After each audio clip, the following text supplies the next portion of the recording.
Good morning students. आज आपण नवीन टॉपिकला सुरुवात करतोय.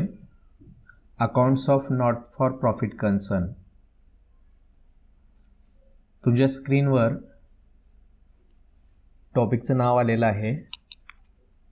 पहिला काही बेसिक इन्फॉर्मेशन या टॉपिकबद्दल बघूया आणि मग आपण या टॉपिकचे प्रॉब्लेम सोडवणार आहोत.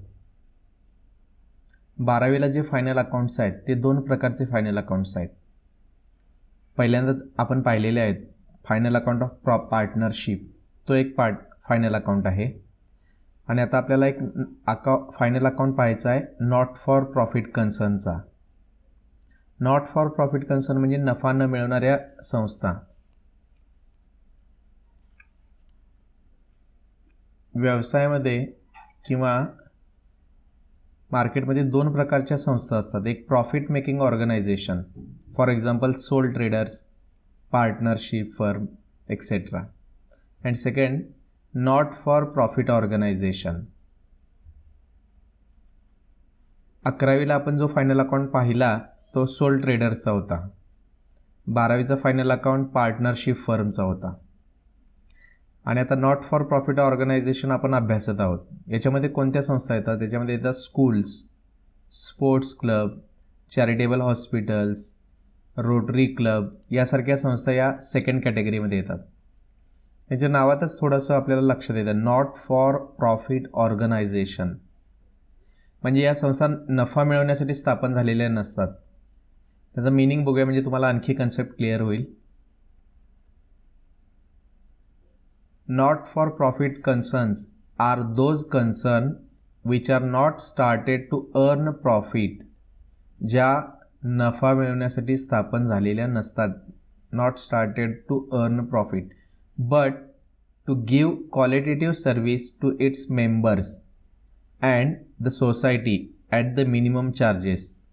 परंतु आपल्या मेंबर्सना म्हणजे आपल्या सभासदांना चांगल्या सुविधा पुरवण्यासाठी ॲट मिनिमम चार्जेस, कमीत कमी रकमेमध्ये किंवा कमीत कमी चार्जेसमध्ये सेवा सुविधा पुरवण्यासाठी या स्थापन झालेल्या असतात. School, sports club, charitable hospital हे त्याचे एक्झाम्पल्स आहेत. आता या प्रॉफिट ऑर्गनायझेशन आणि नॉट फॉर प्रॉफिट ऑर्गनायझेशनमध्ये नेमका काय फरक आहे आता आपण पाहूया. प्रॉफिट ऑर्गनायझेशन याच्यामध्ये primary objective is to earn profit. Profit ऑर्गनायझेशनचा प्रायमरी ऑब्जेक्टिव्ह असतो टू अर्न प्रॉफिट, नफा मिळवणे हाच त्यांचा मुख्य हेतू असतो. नॉट फॉर प्रॉफिट ऑर्गनायझेशनमध्ये प्रायमरी ऑब्जेक्टिव्ह काय आहे? Is to provide service. जनतेला, लोकांना, सर्वसामान्यांना सेवा पुरविणे हा त्यांचा उद्देश असतो.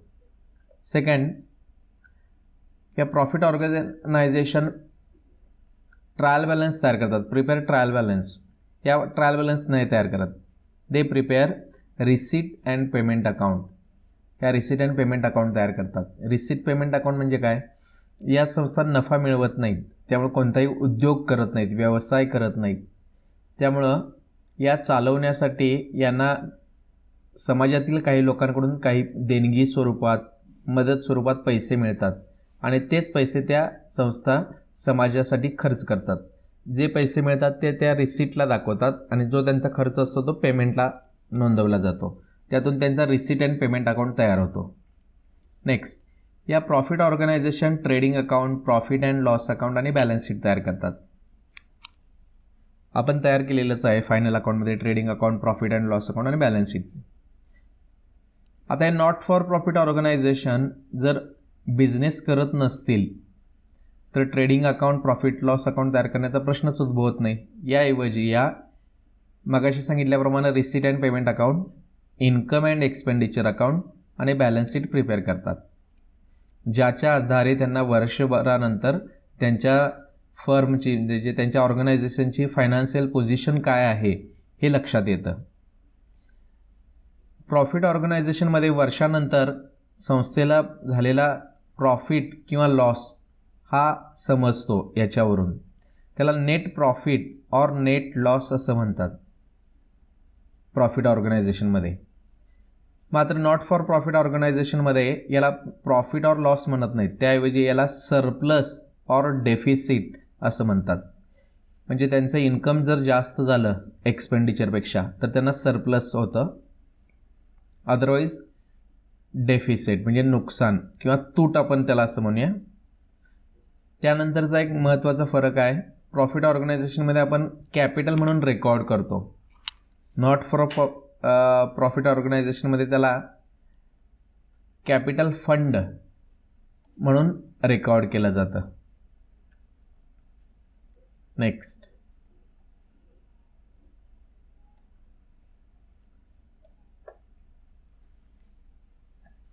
तुमच्या स्क्रीनवर एक रिसीट अँड पेमेंट अकाउंटचा फॉर्मॅट आलेला आहे. आपल्याला प्रॉब्लेममध्ये असा एक फॉर्मॅट देतात रिसीट अँड पेमेंट अकाउंट, आणि त्याच्या खाली काही ॲडजस्टमेंट दिल्या जातात. आणि या रिसीट अँड पेमेंट अकाउंट आणि या ॲडजस्टमेंटच्या आधारे आपण इन्कम अँड एक्सपेंडिचर अकाउंट आणि एक बॅलन्स शीट तयार करायची असते. पहा, फायनल अकाउंटमध्ये आपल्याला ट्रायल बॅलन्स दिला जायचा आणि ॲडजस्टमेंट दिल्या जायच्या, आणि ट्रायल बॅलन्स आणि ॲडजस्टमेंटच्या आधारे आपण trading and profit and loss account आणि बॅलन्स शीट प्रिपेअर करत होतो. इथं आपल्याला ट्रायल बॅलन्स असणार नाही, कारण या नॉट फॉर प्रॉफिट ऑर्गनायझेशन आहेत. ट्रायल बॅलन्सच्या ऐवजी या रिसीट अँड पेमेंट अकाउंट आपल्याला प्रोव्हाइड करणार आहेत आणि ॲडजस्टमेंट असणार आहेत, आणि याच्या आधारे आपण income and expenditure account and balance sheet prepare करणार आहोत. पहिल्यांदा आपण हा पाहूया रिसीट अँड पेमेंट अकाउंट. तुमच्या स्क्रीनवर आलेला आहे receipt and payment account. He debit side आहे. डेबिट साईड रिसीट साईड असते, क्रेडिट साईड पेमेंट साईड असते. रिसीट अँड पेमेंट अकाउंट हा एक प्रकारे कॅश अकाउंट आहे या संस्थेचा. म्हणजे या संस्थेला जे पैसे मिळतात ते हे सगळे रिसिप्ट साईडला मांडले जातात, संस्थेमध्ये येणारे पैसे, आणि संस्थेमधून केला जाणारा खर्च, संस्थेमधून दिले जाणारे पेमेंट्स हे पेमेंट साईडला मांडले जातात. आता हा फॉर्मॅट कसा असतो, याच्या सुरुवातीला टू बॅलन्स ब्रॉडडाऊन दिलेला असतो. त्याच्यामध्ये कॅश आणि बँक हे दोन अकाउंट्स असतात. काही प्रॉब्लेममध्ये कॅश बँक असतं किंवा काही प्रॉब्लेममध्ये फक्त बँक असतं. हा जो ब्रॉडडाऊन आहे हा सुरुवातीचा असतो, म्हणजे ओपनिंग कॅश बॅलन्स असतो संस्थेचा, तो OAला मांडायचा. आता इथं तुमच्या स्क्रीनवर काही कन्सेप्ट दिसत आहेत बा, OA, I, CL, OL, E, CA, CA. याचा नेमका अर्थ काय आहे? आता याचा अर्थ पहा. आय फॉर इन्कम, आपण इन्कम अँड एक्सपेंडिचर अकाउंट तयार करणार आहोत, त्यातला हा आय आहे इन्कम. इन्कम अँड एक्सपेंडिचरमधले आणखी एक साईड आहे एक्सपेंडिचर, त्यातला हा ई आहे, E for expenditure. I for income, E for expenditure. CL, CA. या टॉपिकमध्ये आपल्याला काही प्रॉब्लेममध्ये दोन बॅलन्स शीट्स तयार कराव्या लागतात. दोन बॅलन्स शीट म्हणजे कोणत्या? एक असते ओपनिंग बॅलन्स शीट आणि दुसरी असते क्लोजिंग बॅलन्स शीट. आता ओपनिंग बॅलन्स शीट केव्हा तयार करायची? मॅक्झिमम प्रॉब्लेममध्ये तुम्हाला ओपनिंग बॅलन्स शीट तयार करावी लागत नाही. अगदी काही प्रॉब्लेममध्ये तुम्हाला ओपनिंग बॅलन्स शीट तयार करावी लागेल. कोणत्या प्रॉब्लेममध्ये मग तुम्हाला ओपनिंग बॅलन्स शीट तयार करावी लागेल? जर आपल्याला प्रॉब्लेममध्ये कॅपिटल फंड दिला नसेल. आता कॅपिटल फंड म्हणजे काय? आपण इथं पाहिलं पहा मगाशी, आपण फायनल अकाउंटमध्ये कॅपिटल ज्या कन्सेप्टला म्हणतो, इथं ती कन्सेप्ट कॅपिटल फंड नावाने रेकॉर्ड केली जाते. हा कॅपिटल फंड जर आपल्या प्रॉब्लेममध्ये दिलेला नसेल तर आपल्याला ओपनिंग बॅलन्स शीट प्रिपेअर करावी लागते. ओपनिंग बॅलन्स शीट आणि क्लोजिंग बॅलन्स शीट म्हणजे काय? आपण जो प्रॉब्लेम सोडवतो तो करंट इयरचा असतो, म्हणजे चालू वर्षासाठी असतो, आणि जी चालू वर्षाची बॅलन्स शीट असते त्याला क्लोजिंग बॅलन्स शीट असं म्हणतात, आणि जी लास्ट इयरची बॅलन्स शीट असते त्याला ओपनिंग बॅलन्स शीट असं म्हणतात. फॉर एक्झाम्पल आपण 2020 मार्चचा प्रॉब्लेम सोडवत असू तर मार्च 2020ची बॅलन्स शीट ही क्लोजिंग बॅलन्स शीट असणार आहे आणि मार्च 2019ची बॅलन्स शीट ही ओपनिंग बॅलन्स शीट असणार आहे. म्हणजे चालू वर्षाची बॅलन्स शीट म्हणजे क्लोजिंग बॅलन्स शीट आणि लास्ट इयरची बॅलन्स शीट म्हणजे ओपनिंग बॅलन्स शीट. आता प्रश्न पुन्हा, ओपनिंग बॅलन्स शीट केव्हा तयार करायची? तर त्याचं उत्तर, जर प्रॉब्लेममध्ये आपल्याला कॅपिटल फंड दिला नसेल तर आपण ओपनिंग बॅलन्स शीट तयार करणार आहोत. आता हे ओपनिंग बॅलन्स शीटचा आणि कॅपिटल फंडचा काय संबंध आहे? जेव्हा तुम्ही ओपनिंग बॅलन्स शीट तयार कराल तेव्हा कॅपिटल फंड त्याच्यामध्ये तुम्हाला फाइंड आउट होईल, म्हणजे लक्षात येईल, सापडेल. लायबिलिटी साईडला जो फरक येईल तो कॅपिटल फंड असेल. त्यासाठी तो कॅपिटल फंड शोधण्यासाठी आपण ओपनिंग बॅलन्स शीट तयार करणार आहोत. अदरवाईज सगळ्या प्रॉब्लेममध्ये आपल्याला इन्कम अँड एक्सपेंडिचर अकाउंट आणि क्लोजिंग बॅलन्स शीट तयार करायचे आहे. मला तुम्हाला हे कन्सेप्ट सांगायची होती, OA आणि OL. OA म्हणजे आहे opening balance sheet asset side आणि OL म्हणजे opening balance sheet liability side. CL तेच आहे, closing balance sheet liability side. CA closing balance sheet asset side. मी या सर्वांचे फुल फॉर्म तुम्हाला सांगितले. I for income, E for expenditure, OA opening balance sheet asset side, OL opening balance sheet liability side, CL closing balance sheet liability side, CA closing balance sheet asset side. आपल्या प्रॉब्लेममध्ये जो receipt and payment account दिलेला असतो तो आपण याप्रमाणे post करायचा. आता आपण रिसिप्टला येऊया. रिसिप्टला सुरुवातीला असतं टू बॅलन्स ब्रॉट डाऊन, त्याच्यामध्ये कॅश आणि बँक असतात. हे ओपनिंग असतात, सुरुवातीचे असतात, वर्षाच्या सुरुवातीचे. त्यामुळे हे आपण रेकॉर्ड कुठं करायचे? OAला रेकॉर्ड करायचे, ओपनिंग बॅलन्स शीट असेट साईडला. आता काही विद्यार्थ्यांची शंका असेल, सर जर आपण एखाद्या प्रॉब्लेममध्ये ओपनिंग बॅलन्स शीट तयार करणार नसू तर हे रेकॉर्ड करायचे का? तर त्याचं उत्तर आहे, हे रेकॉर्ड करायचे नाहीत. हे कुठंही आपल्या उत्तरामध्ये हे रेकॉर्ड होणार नाही. आपण याला फक्त OA लिहिणार आहोत, opening balance sheet asset side. आपण उत्तरामध्ये फक्त काय तयार करणार आहोत? इन्कम अँड एक्सपेंडिचर अकाउंट आणि क्लोजिंग बॅलन्स शीट. नेक्स्ट, आपल्या रिसिप्टला दोन प्रकारच्या रिसिप्ट्स असतात. एक असतात रेव्हेन्यू रिसिप्ट आणि दुसरे असतात कॅपिटल रिसिप्ट. रेव्हेन्यू रिसिप्ट इन्कमला रेकॉर्ड करायच्या आणि कॅपिटल रिसिप्ट CLला रेकॉर्ड करायच्या. आता रेव्हेन्यू रिसिप्ट आणि कॅपिटल रिसिप्ट म्हणजे काय फरक आहे? तर ज्या रिसिप्ट आपल्याला डे टू डे इन्कम म्हणून मिळतात त्या रेव्हेन्यू रिसिप्ट्स असतात आणि ज्या रिसिप्ट आपल्याला कधीतरी मिळतात, ज्या डे टू डे इन्कम नसतात, त्या कॅपिटल रिसिप्ट्स असतात. म्हणजे दररोज मिळणारं साधारणतः उत्पन्न हे रेव्हेन्यू रिसिप्टमध्ये येतं, ते आयला आपण रेकॉर्ड करायचं इन्कमला. आणि कधीतरी मिळणारं इन्कम आहे जे रेग्युलर पार्ट ऑफ इन्कम नाही आहे, आपला रेग्युलर सोर्स ऑफ इन्कम नाही आहे, ते आपलं कॅपिटल रिसिप्ट असतं, ते CLला रेकॉर्ड करायचं. आता हे कोणतं असतं हे आपण प्रॉब्लेम सोडवताना पाहूया. रेव्हेन्यू रिसिप्ट्स कोणत्या आहेत, कॅपिटल रिसिप्ट्स कोणत्या आहेत, त्याचे एक्झाम्पल्स आपण प्रॉब्लेममध्ये पाहूया. आपण रिसिप्ट साईडला आलो. रिसिप्ट साईडच्या सुरुवातीचा कॅश बँक आपण OAला रेकॉर्ड करणार आहोत. रिसिप्ट साईडला तुम्हाला दोन प्रकारच्या रिसिप्ट सापडतील, रेव्हेन्यू रिसिप्ट्स, कॅपिटल रिसिप्ट. जर त्या रेव्हेन्यू रिसिप्ट्स असतील तर त्या तुम्ही इन्कमला रेकॉर्ड करा. जर त्या कॅपिटल रिसिप्ट्स असतील तर त्या तुम्ही CLला रेकॉर्ड करा. आता ह्या कशा फाइंड आउट करायच्या? जसे जसे तुम्ही प्रॉब्लेम सोडवत जाल तसे तुम्हाला लक्षात येईल, ही रेव्हेन्यू रिसिप्ट आहे, ही कॅपिटल रिसिप्ट आहे. हे रेव्हेन्यू रिसिप्ट असल्यामुळे आपण इन्कमला नोंदवूया, कॅपिटल रिसिप्ट असल्यामुळे हे CLला नोंदवूया, हे तुम्हाला लक्षात येईल. त्यासाठी तुम्ही प्रॉब्लेम सोडवणं गरजेचं आहे. नेक्स्ट, आता आपण पेमेंट साईडला येऊया. पेमेंट साईडला जर सुरुवातीला तुम्हाला बाय बॅलन्स ब्रॉट डाऊन असं दिसलं असेल तर तो असतो BOD. BOD म्हणजे बँक ओव्हरड्राफ्ट. हा ओपनिंग असतो. सुरुवातीला आला ब्रॉट डाऊन तर तो ओपनिंग असतो. इकडं पण क्रेडिटला ब्रॉट डाऊन आला सुरुवातीला तर तोही आपला ओपनिंग बँक ओव्हरड्राफ्ट असतो. तो OLला मांडायचा. OL for opening balance sheet liability side. Next, payment side आहे. पेमेंटला म्हणजे या संस्थेने केलेले पेमेंट्स, खर्च या साईडला रेकॉर्ड केले जातात. इथं थोडं प्रिंटिंग मिस्टेक आहे. इथं बाय हे झालेलं आहे, आपण थोडं दुरुस्त करूया. याला बाय पाहिजे, इथं bye.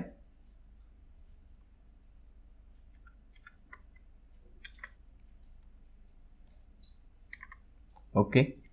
Bye revenue expenses, by capital expenses.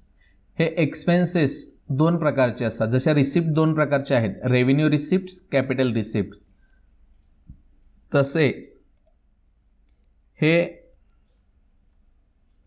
Expenses पण दोन प्रकारचे असतात.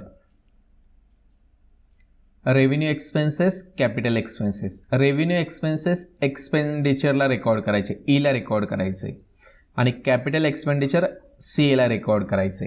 रेव्हेन्यू एक्सपेंडिचर म्हणजे कोणते? जे एक्सपेंडिचर डे टू डे केले जातात, म्हणजे संस्था चालवण्यासाठी जे दररोज खर्च केले जातात, salary, rent, printing and stationery, light bill, telephone bill, these are revenue expenditures. हे रेव्हेन्यू एक्सपेंडिचर्स आहेत जे व्यवसाय संस्था चालवण्यासाठी दररोज केले जातात, त्याला रेव्हेन्यू एक्सपेंडिचर म्हणायचं, ते ईला रेकॉर्ड करायचे.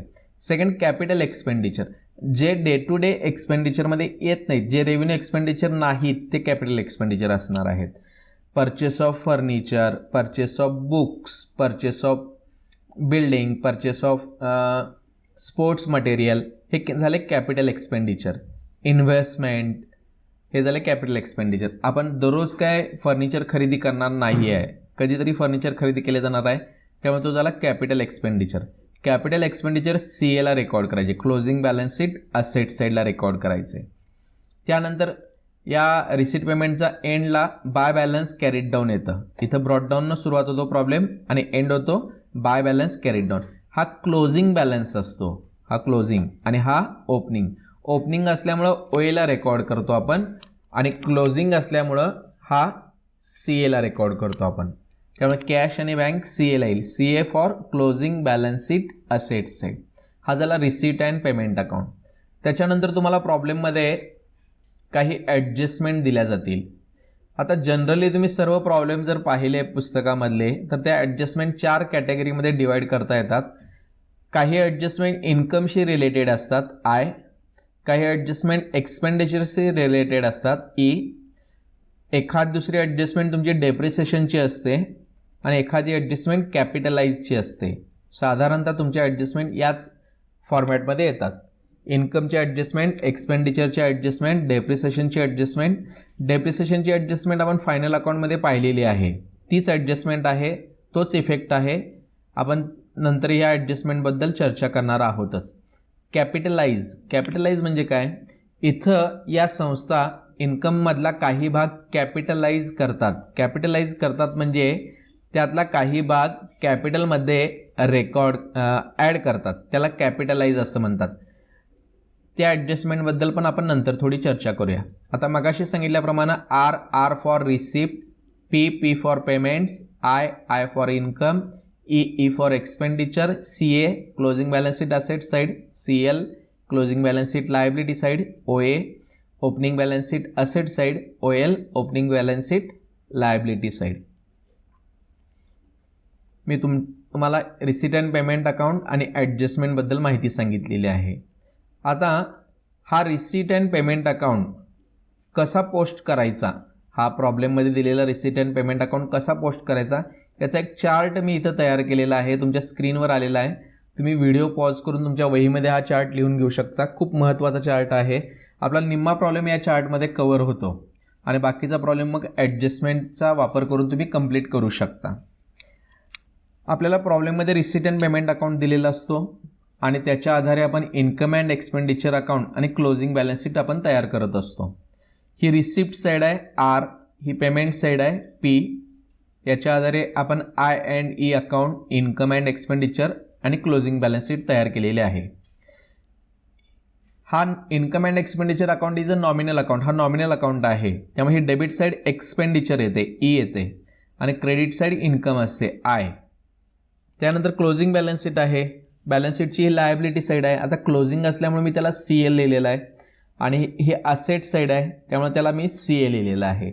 R for receipt, P for payment, E for expenditure, I for income, C L closing balance sheet liability side, C A closing balance sheet asset side. आता हा रिसीट पेमेंट अकाउंट आपण याच्यामध्ये post करणार आहोत, याच्यामध्ये मांडणार आहोत. रिसिप्टला 2 प्रकारचे रिसिप्ट तुम्हाला पाहायला मिळतील. एक कॅपिटल रिसिप्ट, दुसऱ्या रेव्हेन्यू रिसिप्ट. ज्या कॅपिटल रिसिप्ट आहेत त्या तुम्ही कुठं दाखवायच्या, CLला दाखवायच्या, क्लोजिंग बॅलन्स शीट लायबिलिटी साईडला दाखवायच्या कॅपिटल रिसिप्ट्स. आणि ज्या रेव्हेन्यू रिसिप्ट्स आहेत त्या रेव्हेन्यू रिसिप्ट तुमच्या येतील इन्कमला येतील. तुमचा रिसिप्ट साईड कंप्लीट होईल. आणि रिसिप्ट साईडला सुरुवातीला इथं मगाशी सांगितल्याप्रमाणे ओपनिंग बॅलन्स असणार आहे, तो जाईल तुमचा OAला जाईल.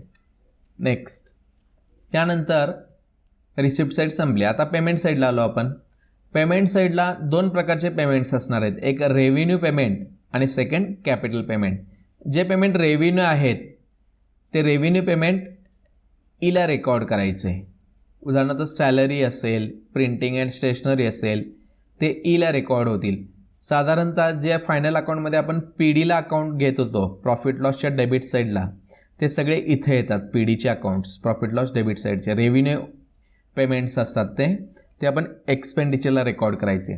आणि जे कॅपिटल पेमेंट असतात ते आपण कुठं रेकॉर्ड करायचे, क्लोजिंग बॅलन्स शीट असेट साईडला CAला रेकॉर्ड करायचे कॅपिटल.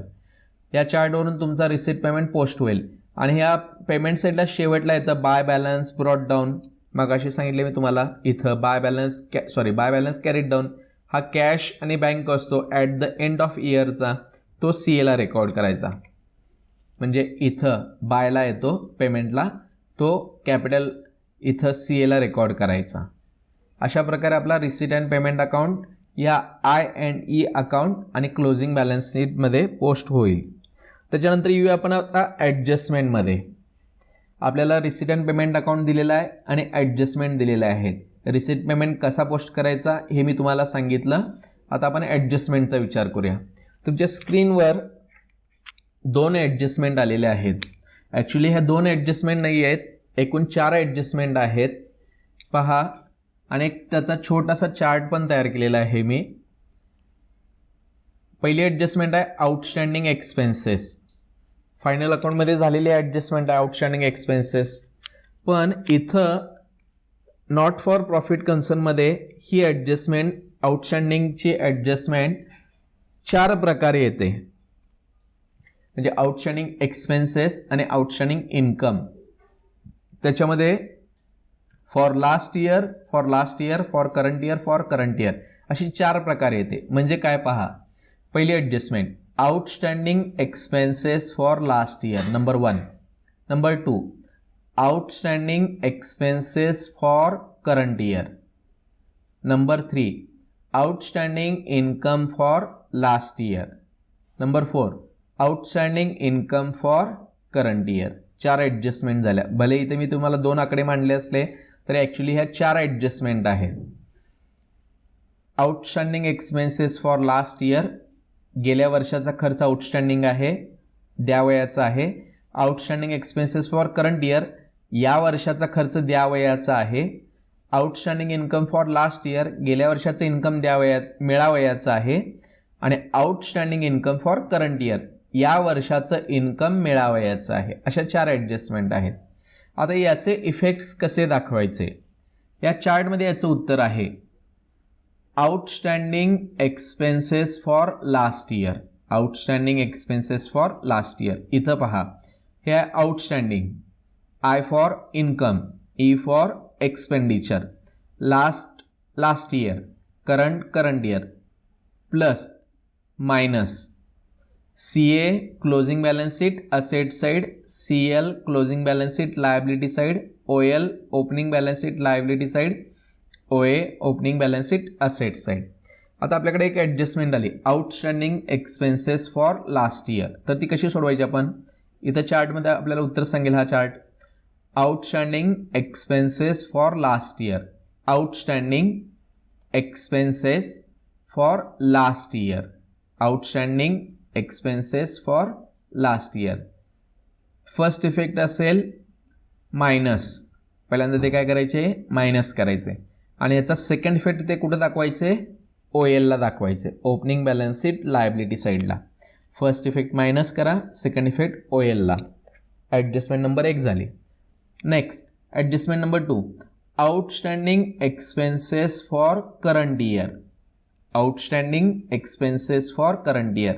इथं आपण पाहूया outstanding expenses for current year.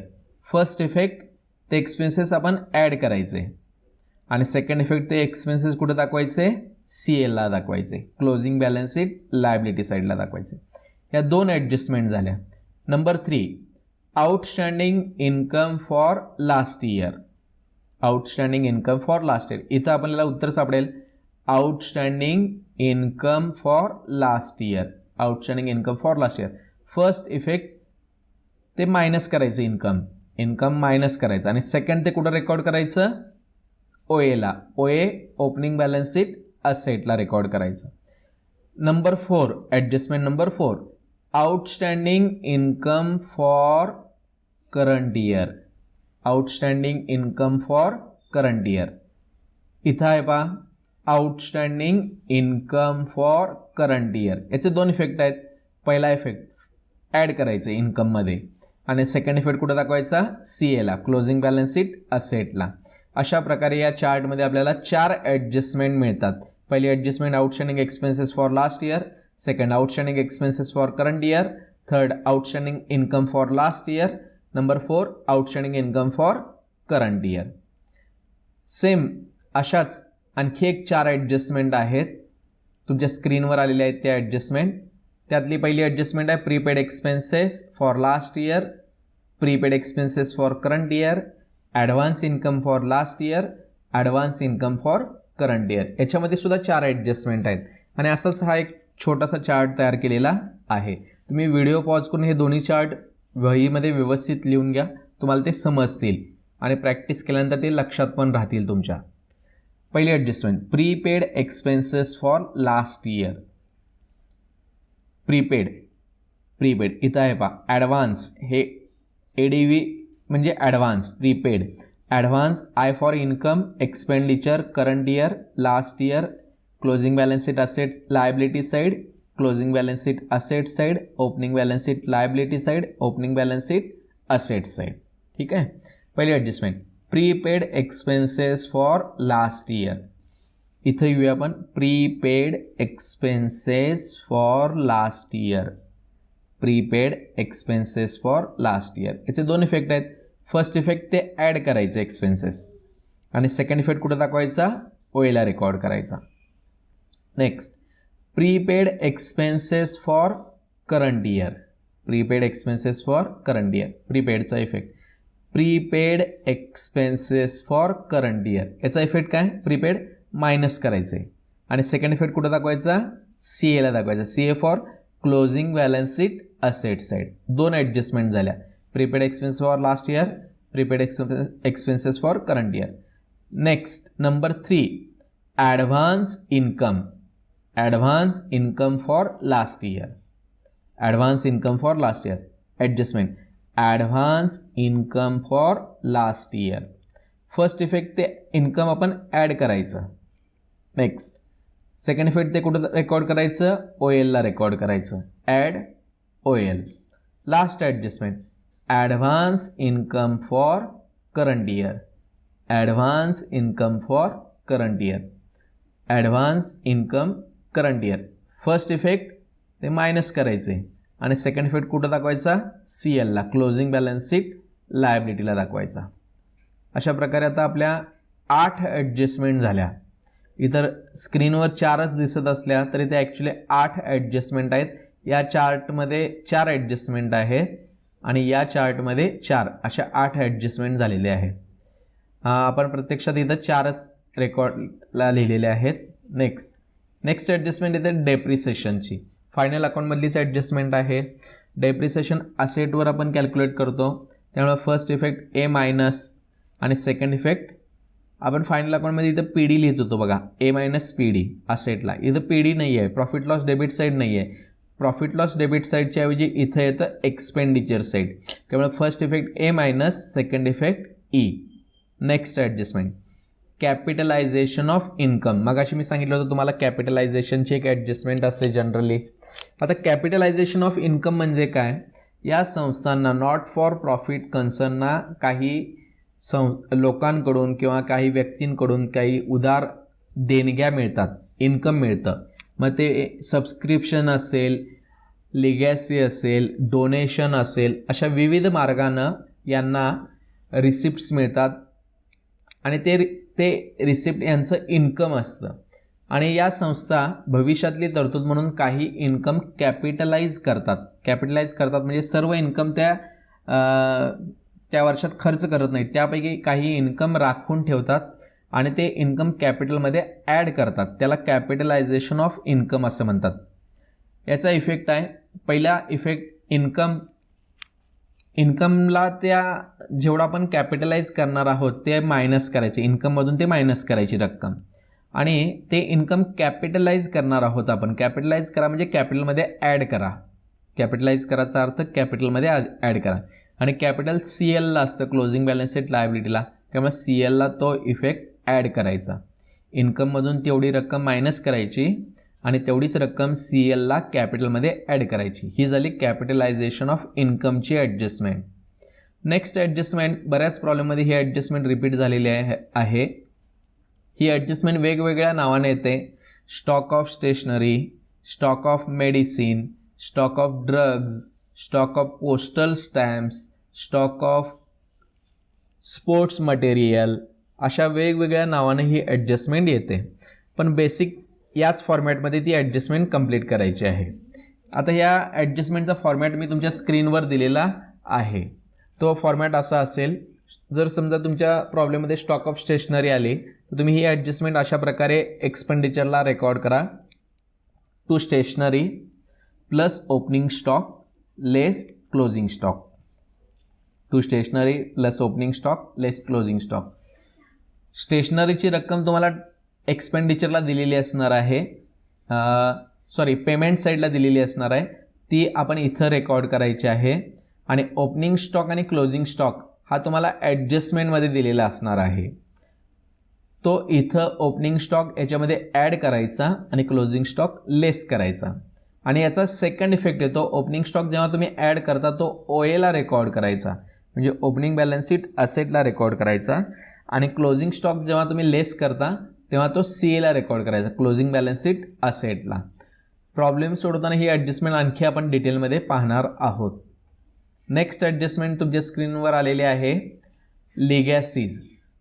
लिगॅसीज means gift received under the will on the death of a donor. काही वेळेला एखादा व्यक्ती आपल्या मृत्यूपत्रामध्ये एखाद्या संस्थेला एक मोठी देणगी देऊन जातो आणि त्यानुसार त्या संस्थेला जी देणगी मिळते त्याला लिगॅसी असं म्हणतात. It is our capital receipts. ते आपलं भांडवली उत्पन्न आहे, ते काय आपल्याला दररोज मिळणार नाही आहे, त्यामुळे ते आपण CLला रेकॉर्ड करायचं. लिगॅसीज आपण CLला रेकॉर्ड करतो, इन्कमला रेकॉर्ड करायचे नाहीत. नेक्स्ट आहे लाईफ मेंबरशिप फीज. ही एक ॲडजस्टमेंट असते. लाईफ मेंबरशिप फीज ही CLला रेकॉर्ड करायची. काही प्रॉब्लेममध्ये ही इन्कमला रेकॉर्ड करा, रेव्हेन्यू इन्कम आहे असंही देतात, त्यावेळी तुम्ही ते इन्कमला रेकॉर्ड करू शकता, अदरवाईज ते CLला रेकॉर्ड करायचे.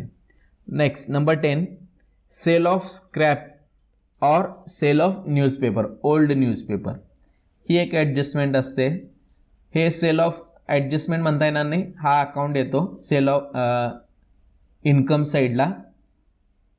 Sale of scrap or sale of old newspaper हे आपलं इन्कम आहे, रेव्हेन्यू इन्कम आहे, त्यामुळे ते इन्कमला दाखवायचं. त्यानंतर आणखी एक ॲडजस्टमेंट असते, sale of asset. Sale of asset, या संस्थाने एखादा असेट आपला विकला असेल तर त्याच्या काही स्टेप्स आहेत. पहिली स्टेप, CAला असेटमधून ती रक्कम वजा करा. CA म्हणजे क्लोजिंग बॅलन्स शीट असेटला जेवढ्या रुपयाचा आपण असेट वजा केलेला आहे, विकलेला आहे, ती रक्कम वजा करायची. जर असेटची कॉस्ट प्राईस दिली असेल तर विक्रीवरील फायदा तोटा शोधा. समजा आपण फर्निचर विकलेलं आहे, एक 10,000 रुपयाचं फर्निचर विकलेलं आहे, तर आपण काय करणार, ते 10,000 रुपयाचं फर्निचर असेटला आपण मायनस करणार आहोत. पण खाली ॲडजस्टमेंटमध्ये त्याची कॉस्ट प्राईस दिली असेल, उदाहरणार्थ तर त्या फर्निचरची कॉस्ट प्राईस दिलेली आहे 8,000 रुपये अशी कॉस्ट प्राईस दिलेली आहे. तर याचा अर्थ काय झाला, 8,000 रुपयाचं फर्निचर या संस्थेनं 10,000 रुपयाला विकलं. तर अशा वेळी काय करायचं, तर त्या विक्रीवरील फायदा तोटा शोधायचा. फायदा तोटा म्हणजे काय, 8,000 रुपयाचं फर्निचर 10,000 रुपयाला विकलं म्हणजे तुम्हाला फायदा झाला का तोटा झाला, साहजिकच फायदा झाला. 8,000चं फर्निचर 10,000ला विकलं गेलं, 2,000 रुपये फायदा झाला. जर तुम्हाला फायदा झाला या ट्रान्झॅक्शनमध्ये, प्रॉफिट झाला, तर तो इन्कमला रेकॉर्ड करायचा आणि जर तोटा झाला तर तो एक्सपेंडिचरला रेकॉर्ड करायचा. म्हणजे काय, समजा तुमचं फर्निचर 5,000 रुपयाचं आहे आणि ते तुम्ही 3,000 रुपयाला विकलं असेल, 5,000 रुपयाचं फर्निचर 3,000 रुपयाला, तर तो तुम्हाला तोटा झाला असेल 2,000 रुपये तोटा, तो तोटा तुम्ही एक्सपेंडिचरला रेकॉर्ड करा. अशा प्रकारे इथं साधारणतः 10 ते 11 ॲडजस्टमेंट संपलेल्या आहेत. आता आणखी एक तुमच्या स्क्रीनवर फॉर्मॅट येईल. हा रिसीट अँड पेमेंट अकाउंटचा फॉर्मॅट आहे. तुमच्या पुस्तकामधलाच फॉर्मॅट मी इथं स्क्रीनवर दाखवलेलं आहे. तुम्ही पुस्तक उघडून पाहू शकता. तुमच्याकडे पुस्तक PDF स्वरूपात असेल तर पुस्तकामध्ये फॉर्मॅट पाहायला मिळेल. तुम्ही तो पहा, वाचा काळजीपूर्वक. प्रॉब्लेम सोडवताना आपल्याला तो उपयोगाला येणार आहे. साधारणतः या फॉर्मॅटमध्ये आपल्याला रिसीट पेमेंट अकाउंट दिलेला असतो. ही रिसिप्ट साईड आहे. मग अशी सांगितल्याप्रमाणे सुरुवातीला टू बॅलन्स ब्रॉट डाऊन असतं, cash in hand, cash at bank असतं. हे आपण OAला रेकॉर्ड करतो. आणि क्रेडिटला बाय बॅलन्स ब्रॉट डाऊन आला असेल तर तो असतो बँक ओव्हरड्राफ्ट. हा आपण OALला रेकॉर्ड करतो. त्यानंतर इथं हे सगळे रिसिप्ट्स आहेत, म्हणजे या संस्थेला मिळणारे रिसिप्ट, मिळणारं इन्कम आहे. ह्या रिसिप्ट 2 प्रकारचे असतात. या साईडच्या रिसिप्ट 2 प्रकारचे असतात. मी लिहिले बघा, R for receipt, P for payment. ह्या रिसिप्ट 2 प्रकारच्या, एक रेव्हेन्यू रिसिप्ट, दुसऱ्या कॅपिटल रिसिप्ट. ह्या ज्या रेव्हेन्यू रिसिप्ट आहेत त्या रेव्हेन्यू रिसिप्ट आपण इन्कमला रेकॉर्ड करायच्या आणि ज्या कॅपिटल रिसिप्ट आहेत त्या आपण CLला रेकॉर्ड करायच्या. आता उदाहरणार्थ इथंच पाहिला तुम्ही, तुम्हाला इथे दिसेल पहा, बिल्डिंग फंड ही कॅपिटल रिसिप्ट आहे. आता ही कॅपिटल रिसिप्ट कशी, काही फंड असतात, प्राईज फंड, टुर्नामेंट फंड, ह्या कॅपिटल रिसिप्ट्स असतात. त्यामुळे ह्या इन्कमला रेकॉर्ड नाही करायच्या, ह्या जाणार CLला जाणार, क्लोजिंग बॅलन्स शीट लायबिलिटीला. इथे एक रिसिप्ट दिसतंय, टू सनरी इन्कम, ही झाली रेव्हेन्यू रिसिप्ट. तुम्ही हे पूर्ण वाचा, तुम्हाला लक्षात येईल हळूहळू. प्रॉब्लेम सोडवत जाईल तशा रेव्हेन्यू रिसिप्ट आणि कॅपिटल रिसिप्ट कोणत्या हे तुम्ही सांगू शकाल. सनरी इन्कम हे revenue receipt, miscellaneous receipt revenue receipt, त्यानंतर लॉकर रेंट रेव्हेन्यू रिसिप्ट. आता आपण पेमेंटला येऊया. ही पेमेंट साईड आहे. पेमेंट साईडला सुद्धा 2 प्रकारचे पेमेंट्स असतात, एक रेव्हेन्यू पेमेंट आणि सेकंड कॅपिटल पेमेंट. त्याच्यापेक्षा आपण म्हणूया revenue expenditure, capital expenditure. Revenue expenditure म्हणजे डे टू डे जे आपण ईला रेकॉर्ड करणार आहोत एक्सपेंडिचरला, आणि कॅपिटल म्हणजे कधीतरी केले जाणारे खर्च जे आपण CAला रेकॉर्ड करणार आहोत, क्लोजिंग बॅलन्स शीट असेटला. इथं काही अकाउंट्स आहेत, मी वाचतो म्हणजे तुम्हाला कळतील. Printing and stationery revenue expenditure, general expenses revenue expenditure, wages revenue expenditure, insurance revenue expenditure. आता मी एक वेगळं अकाउंट वाचतो, तुम्हाला लक्षात येईल बघा. फर्निचर, बुक्स, इन्व्हेस्टमेंट, हे जे आहेत हे आहेत capital expenditure. Purchase of fixed asset, capital expenditure. Fixed deposit, capital expenditure. Cash in hand हे कॅपिटल आहे. त्यामुळं हे जे आता मी वाचलं, furniture, building, investment, fixed asset, हे जाणार क्लोजिंग बॅलन्स शीट असेटला. अशा प्रकारे आपल्याला डिस्ट्रीब्यूट करता यायला पाहिजे, रेव्हेन्यू कोणतं आणि कॅपिटल कोणतं. हे जर तुम्ही करेक्ट डिस्ट्रीब्यूट करू शकला तर तुमचा प्रॉब्लेम करेक्ट येऊ शकतो. हा झाला रिसीट अँड पेमेंट अकाउंट. त्यानंतर आपण आपल्या उत्तरामध्ये इन्कम अँड एक्सपेंडिचर अकाउंट तयार करणार आहोत. तुमच्या स्क्रीनवर आलेला आहे. ही राईट साईड इन्कम असते आणि लेफ्ट साईड एक्सपेंडिचर असते. म्हणजे डेबिट साईड एक्सपेंडिचरची असते आणि क्रेडिट साईड इन्कमची असते. इथं सगळे रेव्हेन्यू इन्कम आणि रेव्हेन्यू एक्सपेंडिचर रेकॉर्ड केले जातात. तुम्ही इथं पाहाल तर तुम्हाला लक्षात येईल, वाचाल तर, to wages, to printing and stationery, to rent, to interest, to conveyance, to travelling expenses, to insurance, to audit fees, to office expenses, to telephone, हे सगळे रेव्हेन्यू म्हणजे डे टू डे एक्सपेन्सेस आहेत. त्यामुळे हे एक्सपेंडिचरला रेकॉर्ड करायचे. Next, हे revenue income आहे. यातले काही अकाउंट फॉर एक्झाम्पल मी वाचतोय, by subscription, by rent, by interest received, by dividend received, हे रेव्हेन्यू इन्कम आहे. नेक्स्ट, त्यानंतर तुमच्या स्क्रीनवर आता बॅलन्स शीट आलेली आहे. क्लोजिंग बॅलन्स शीट, याला CL आपण असं म्हणतो आणि या साईडला CA closing balance sheet asset side. मी थोडीशी स्क्रीन आता तुम्हाला क्लिअर दिसेल.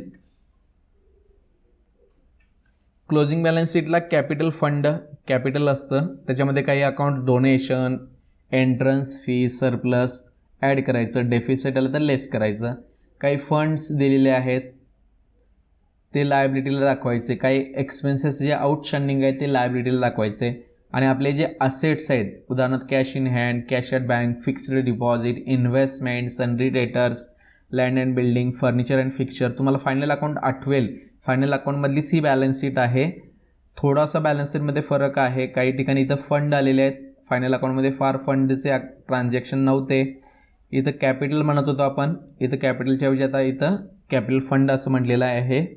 हे असेटला मांडायचे आणि बॅलन्स शीट क्लोज करायची. फायनल अकाउंटप्रमाणेच इथं बॅलन्स शीट क्लोज केली जाते आणि ती टॅली येते. अशा प्रकारे इथं आपलं इंट्रोडक्शन संपलेलं आहे. नेक्स्ट पिरियडपासून आपण प्रॉब्लेम नंबर 1 सोडवणार आहोत. सिंपल प्रॉब्लेमपासून आपण सुरुवात करणार आहोत. थँक्यू.